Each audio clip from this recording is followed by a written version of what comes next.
Have you got a backyard that looks like a jungle? Well, with a little TLC, you can turn something that's way too big into something that's beautiful. Got some of the best tips and tricks to help decorate this space in your home.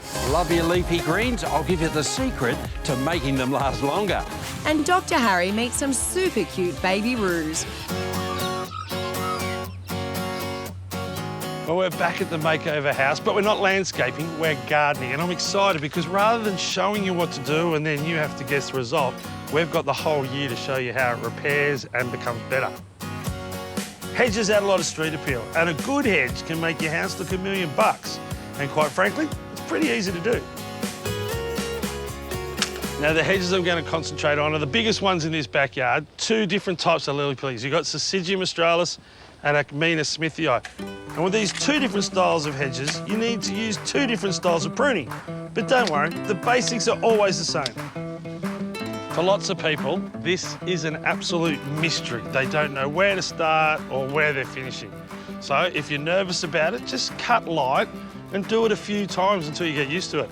I go through, do the whole thing, sort of look down the line, see bits that are sticking out, and take them off. And you really can't get it wrong with something like a lily-pilly. Once you've gained a bit of confidence, you can then shape the top with a hedge trimmer. And you can pick up something like this quite cheaply. That takes care of the Ackmena. And for the Syzygium, this hedging is pretty much done with secateurs and loppers. But the good news is every branch you cut will encourage new growth. And that's what you want with a hedge. All right, here's a little lesson about hedges. If you look through here at about 2/3 up, you can see that there's a little bit more foliage. That's the last time this hedge was brought down. So what I'm going to do is come in here just below where it's pruned last time and give it a haircut. So the new growth will go where that growth is. It'll be a manageable height. So pruning a big hedge and cutting it back hard leaves you with one big problem. Lots and lots of green waste.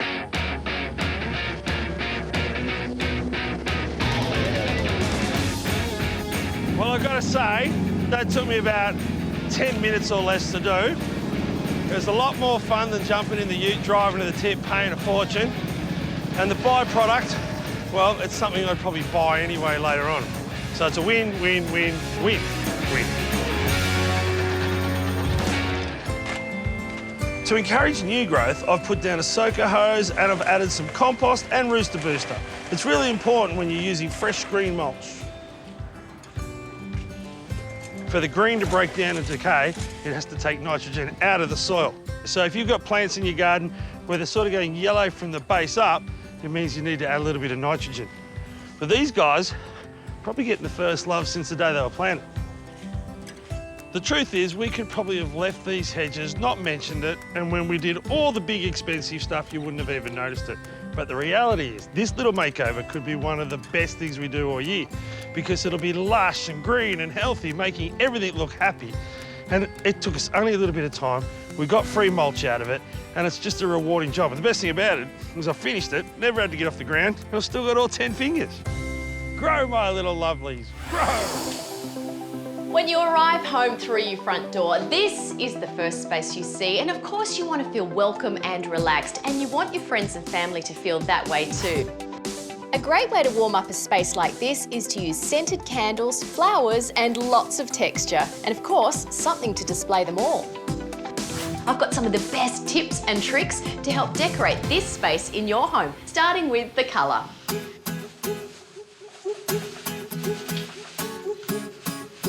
I can see the owners here have what I call paint pot syndrome. So that's where they've kind of experimented with little sample pots of colour. So they were obviously thinking about going this biscuity peach colour and possibly even this green. But you know, I think they had the right idea in the first place. Stick with neutrals, great backdrop for pretty much any decorative style.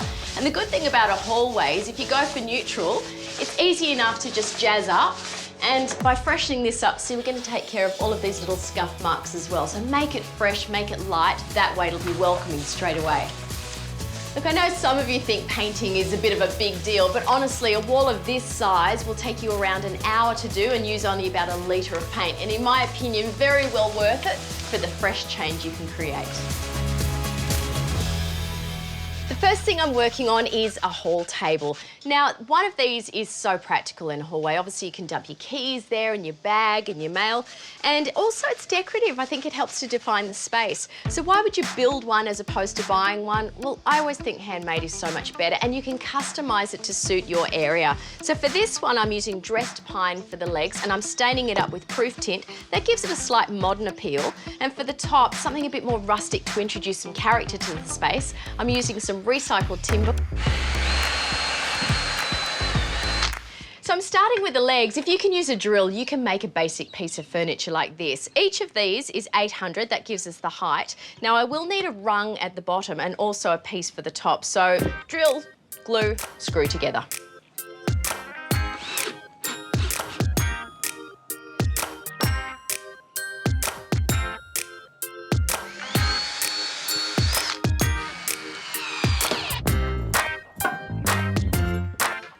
The legs are done, so now I can work on the top. I could have gone for the same smooth pine, but I wanted something a bit more textural, so I've gone for rough sawn Oregon. This naturally has quite an orange colour to it, so I'm going to stain it up with the same proof tint as the legs. But first up, I need to take care of these splinters.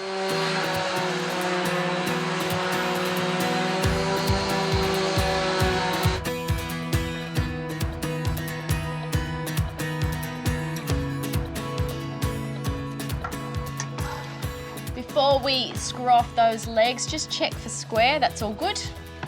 There we go.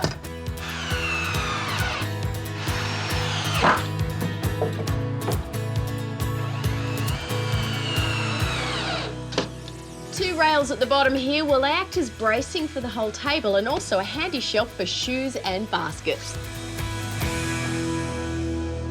The colour goes so well with the wall. I love all of the neutrals going on. Now, to decorate this space, we could add a mirror, we could do a pair of prints or even lamps, but I've got something just a little more practical in mind. In a hallway, a shelf is such a great idea. It's a really practical way of using that available wall space. But make a box shelf like this one, and it's a really great decorative feature as well. I've made this very simply, again using pine. I've stained it with the proof tint. Now this is a backing board. Kind of has two purposes. Number one, it helps to secure it to the wall. But what I've done is I've painted it the same colour as the wall, so when it's on, you'll never even know it's there. It's kind of invisible. How's that look? Any good? Let's get it on the wall.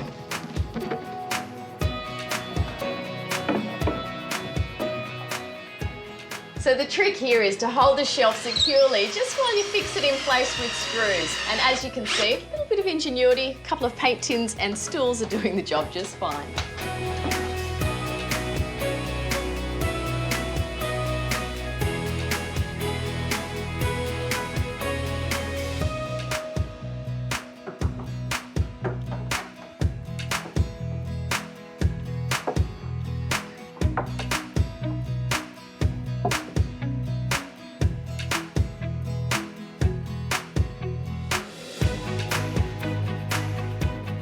Well, this was a pretty plain Jane entry hall that normally people would have just breezed through. A mini makeover, and look at the difference. By keeping the colours neutral, you can see that the accents really are the star of the show.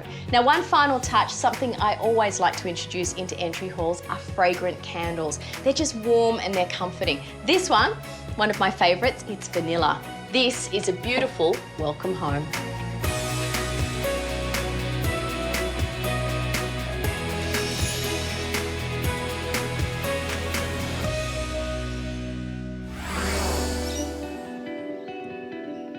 I just love this time of the year. Things are starting to cool down, but wherever you look, there's colour. Beautiful flowers just everywhere. They all seem to be sighing a bit of relief after the heat of summer. Even the veggies have survived and they're looking pretty good as well. So what I'm thinking, let's pop in some more veggies, and the soils, well, they need a reward too. You know, the trick for success with veggies in home gardens is don't plant too much or sow too many seeds the first time round. It's all about succession planting, so you've got crops coming through for weeks and maybe months in the season. take lettuce, for example. Look at these ones here. Fantastic. I planted them last year. We're already harvesting from the outside leaves. But I planted some more because I want to extend the season. So these I planted a couple of weeks ago and they're starting to come on really well. But I want to keep the crop growing. So I'm going to sow some more, and these are red and green salad bowl lettuce.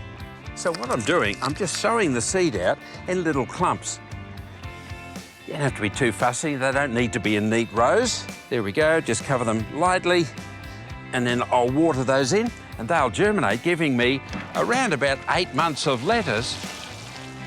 Can't beat that.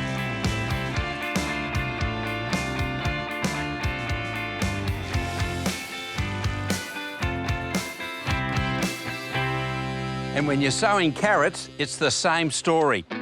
I sowed these a couple of weeks ago. They're already up, succession planting. Now, I'm going to sow some more seeds. Look at these purple ones. Now, talk about spacing. Carrots don't like to be disturbed. As you can see, the nice little row there. And notice the little gaps? Well, you get the gaps by mixing the seed in with some sand in a jar. Give it a good shake, and you just make your little row, and then sprinkle the sand out. And every now and again, a seed pops out, and they're being spaced as you sow them out.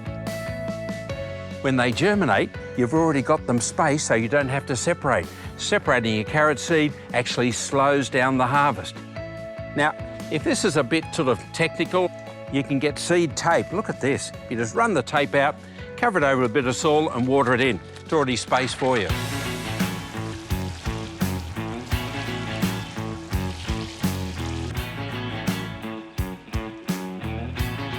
But of course, gardens don't just thrive on love alone. They need to be kept healthy and happy.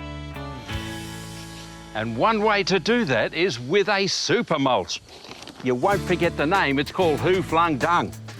The product itself comes from chicken coops. It's then blended with wood chip and a whole lot of other material, and then it's composted. So it's really organically rich, and it's biostimulated. Now, what does that mean? It's activated with really beneficial bacteria. That means you have healthy soil, healthy plants. It's quite different to your regular mulches because it doesn't cause nitrogen drawdown, which means that the nitrogen's pulled out of the mulch and robbed from your plants. Not only is the product weed-free, but amazingly, when you put it on your soil and around your plants, it keeps them weed-free as well. Now, you can get it at Bunnings on their special orders counter. The smell, well, it hangs around for a day or two and then it disappears. As I said, you won't forget the name quickly. OK, well, there you go. I've given you a few tips on things you can be doing this weekend. Get into those veggies, bit of maintenance, and most importantly, just enjoy your gardening.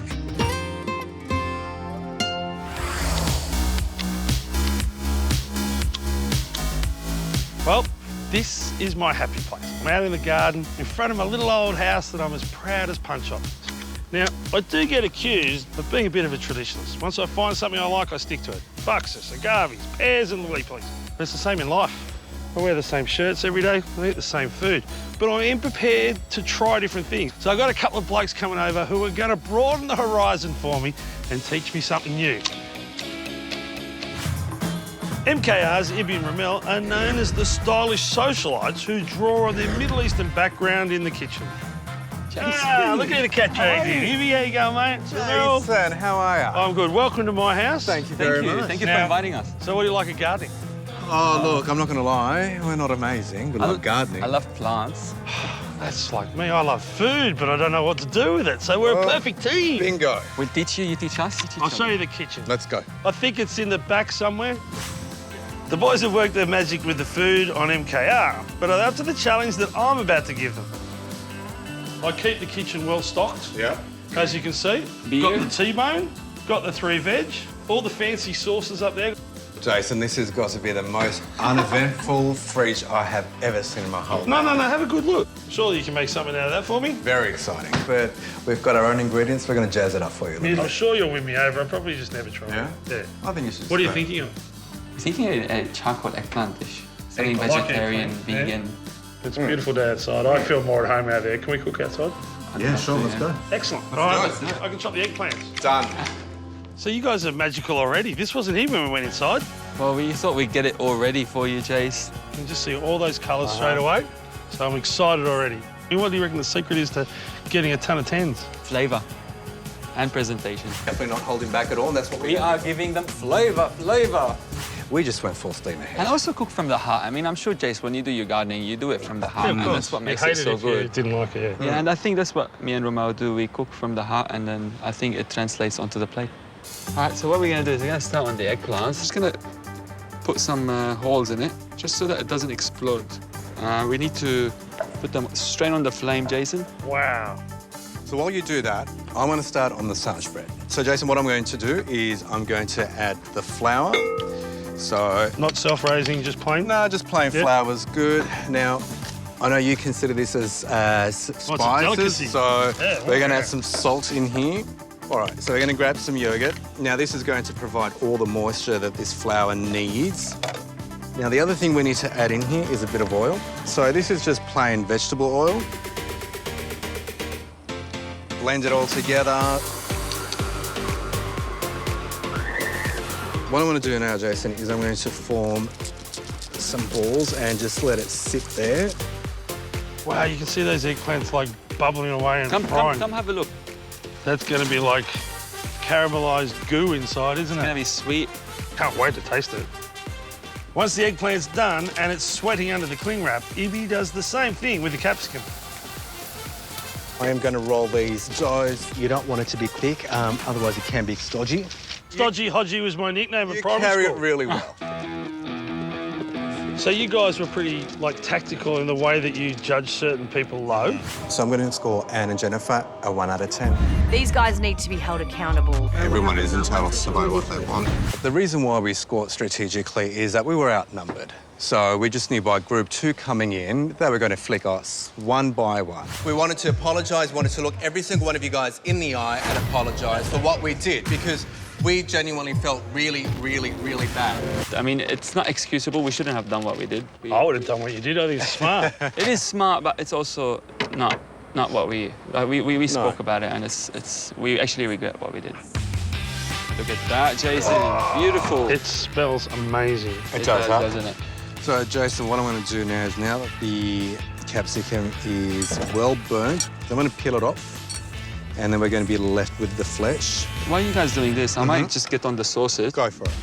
So you're gonna get some vegetable oil. You're gonna add some lemon juice, some mustard. I'm gonna put 2 garlics in it, some sweet paprika, some salt, some cumin, a little bit of chili. Romel, what I need you to do is if you can put all this here for me, straight in. There we go. Perfect. If you can just grind some caraway for me. Sure. Caraway with me, caraway. All right, that's as good as it's going to get. Yeah? Yeah, that's fine. That's it. Those eggplants, just while they're sitting, I'm gonna whip up a marinade to give it extra flavor. So this is just a generous serve of salt, Sweet paprika. and extra virgin olive oil? Yeah, I'm going to get cracking on the bread. let's do it. I'm going to add a little bit of olive oil in here. So in goes the first one. While you're making this bread, I'm gonna start on my tahini sauce. Sure. And then I'm gonna add some water, some lemon juice, a clove of garlic, and some salt. Garlic, just the whole clove like that. Just 1 whole clove. But we're gonna mix it. I think that's it, Jason. I got everything ready. All right, mate. Well, you plate up and I'll be ready to be amazed. Done. Shall we do it? Let's.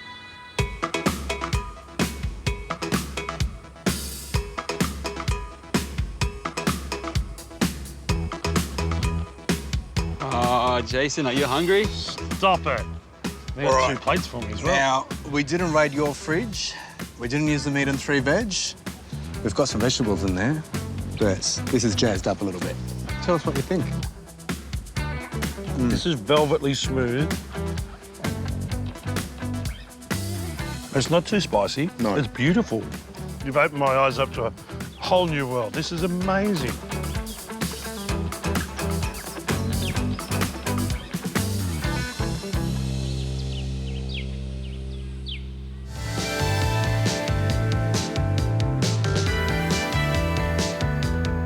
Welcome to tropical North Queensland. If you take an hour's drive out of Cairns, you can end up here. These are the Atherton tablelands, about 700 metres above sea level. A lot cooler and a lot less humid, and plenty to see. Quaint little towns, boutique food, magic scenery, and above all else, the rainforest. And that's why I'm here, the rainforest. Here at the Canopy Treehouse and Wildlife Sanctuary, I have the perfect elevation to see animals in their natural habitat.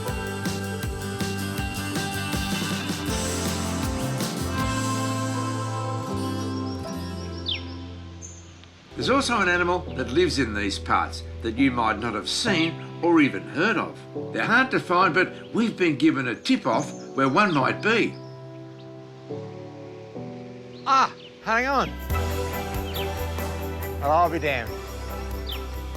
I thought it was like a monkey up a tree to start off, you know? It's a tree kangaroo. Unlike most other kangaroos, this rare individual lives high up in the rainforest canopy, and you can see his features are different to other roos. Looks like it's got a little face like a possum, ears laid back over the top, with blackish sort of feet, blackish tips to the ears, blackish face. And just sitting there on a branch which is probably not much thicker than about that, I reckon. As beautiful as they are, they're also vulnerable. And on the property not far from here, I get to see some more tree kangaroos as part of a rescue and rehabilitation program. Now, don't get the wrong idea. This little lady didn't just drop out of a tree up there, and I'm hanging onto this tail to make sure she doesn't shoot up the next one, because she's been bred in captivity. She's a Lomholtz tree kangaroo. They are unique to this area, the Atherton tableland. There's one other species further north, but you're not going to find these anywhere else in the world except right here. But the big thing is the feet. That's what it's all about. Look at me feet, Dad. You look at me feet, OK? Look at the front feet. Look at the arms, how muscular those front arms or legs are. That's for grabbing hold of the tree. And these bits down the back here, the back legs, they're for pushing me up the tree when I want... What are you doing there? Pushing me up the tree when I want to go up. Yes, you sit here and be a good girl. Karen has spent the last 25 years caring for orphaned or injured tree kangaroos. This is Mickey. Mickey.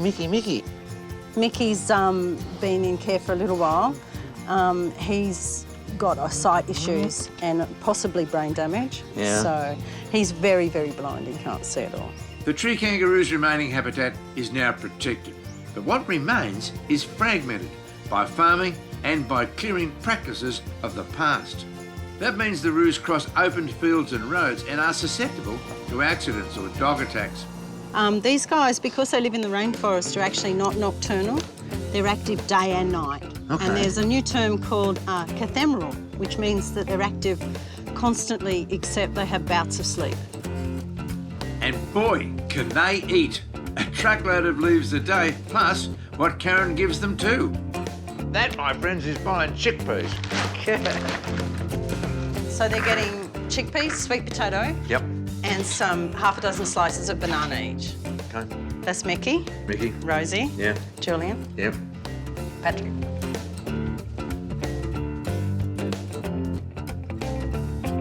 At the moment, Karen is caring for 12 adults and hand-raising a number of orphans. 4 months old, but got a really good grip on life. He has. Fantastic. So this little baby was just what we call a pinky.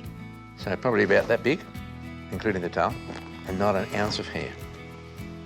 Hey, look at you now. You're gorgeous. Tree kangaroos normally spend 9 months in the pouch, so Karen is their substitute mum, and that involves bottle feeding every 3 hours. So that's where you get the warmth from. And he hears my heartbeat. So it calms them. So it's like being in Mum's pouch. So he's getting my heartbeat and he's getting warm and he's calming down. Her dedication is amazing. Karen's completed a PhD on the Lomholtz tree kangaroo, and it's only through donations she's been able to fund her rehab program. I can see what you're saying. No, they're adorable. They're Aren't they? easy to fall in love with. Aren't they? Yeah. I don't think you'd find a more unusual house guest or a more mischievous one. How do you live with all of this, Karen? It's a little insane. No, you get used to it. Karen's intention is to release as many of the tree kangaroos as she can back into the wild. Those that stay with her can still be involved with captive breeding programs, zoos or sanctuaries. They're a very, very special species that I care very deeply for them. How do we go about getting people to cooperate so that this species can return to the numbers that once existed and live happily in the wild? I think really the only way we can do that is extend their rainforest.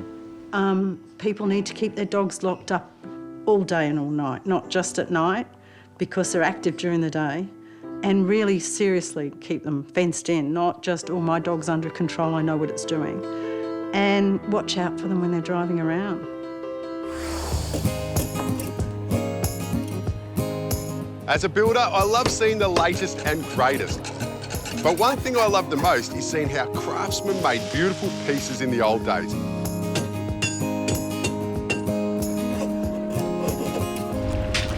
Talk about stepping back in time. This place was cutting edge for its era, and it has a great story to tell. I cannot wait to see it fired up and make something the old traditional way.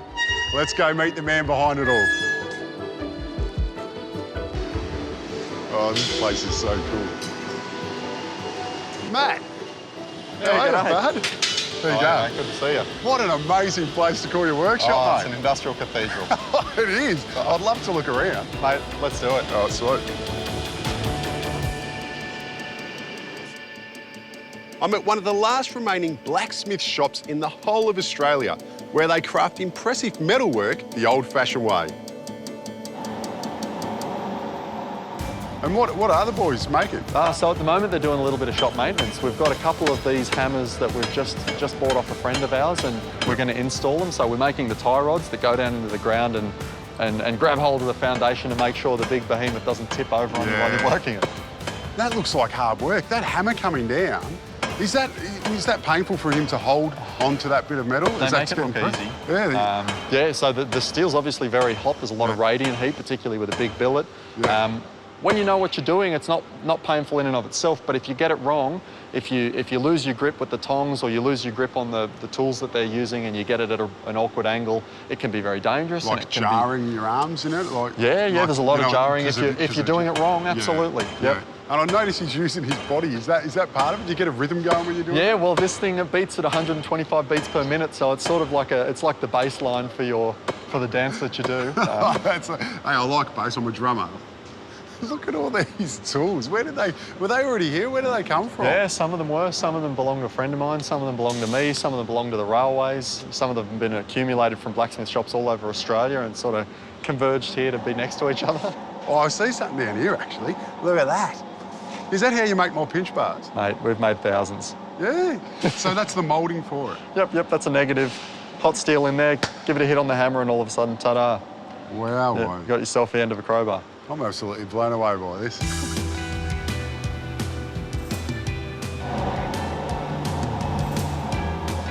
In the traditions of days gone by, Matt and his team fire up the furnace to do industrial metalwork, as well as some very impressive decorative ironwork that takes a lot of skill to create.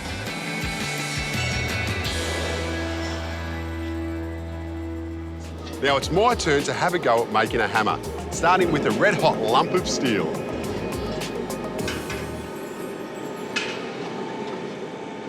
So what temperature is this at?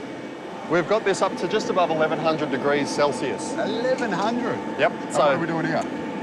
Most important step for any hammer, we need a hole to put the handle through. So we're going to start by pressing out, punching out a hole. Because the steel is that hot, it deforms like plasticine. So as the punch goes in, the whole thing swells to get out of the way. Yeah. Yeah. Wow. Go and get that little jelly bean out. Beautiful. I like jelly beans. The hole for the hammer is done. Now it's back in the furnace to heat the steel up again for the next step. So this process here, it's called drifting. So it's got this nice hourglass profile because we're going to drift from both sides with a taper. Yeah. So we get that lovely hourglass eye that holds the hammer and locks that handle in.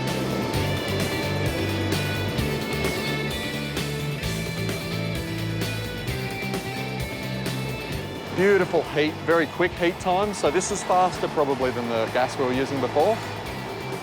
The furnace might be 1,100 degrees, but we don't need gloves as the tools stay cool enough to handle. Smoking! Let's go.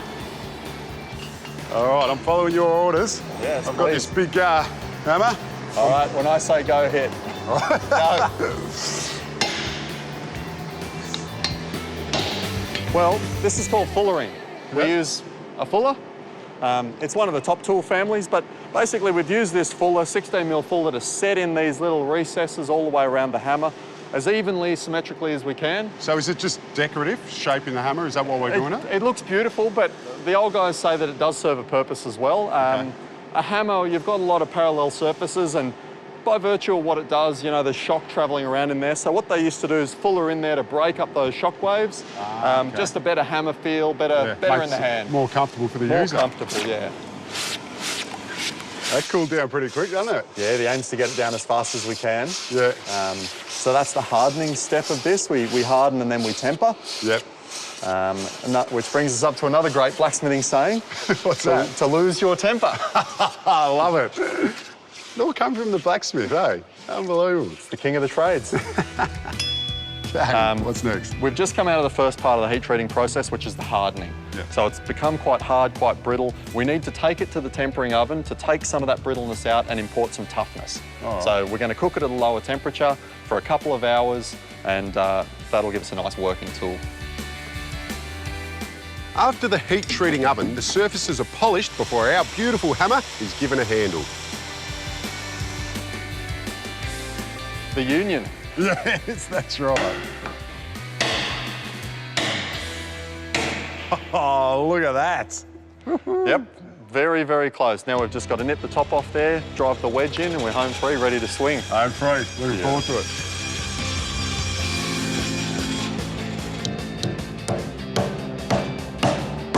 Yeah, nice. You can see it just spread and fit to that hole, eh? Yeah, it's snug now. That's awesome. All right, let's cut it off.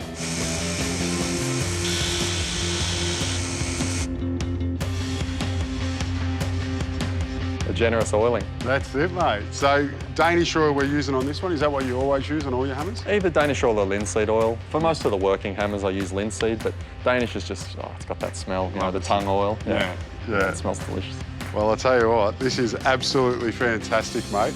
I cannot wait to get it out on site. All the boys are going to be jealous. Yeah, you better keep your eye on that because the first fella that sees it's going to pinch it off you. I ain't taking it off me, mate. I'll make sure of it.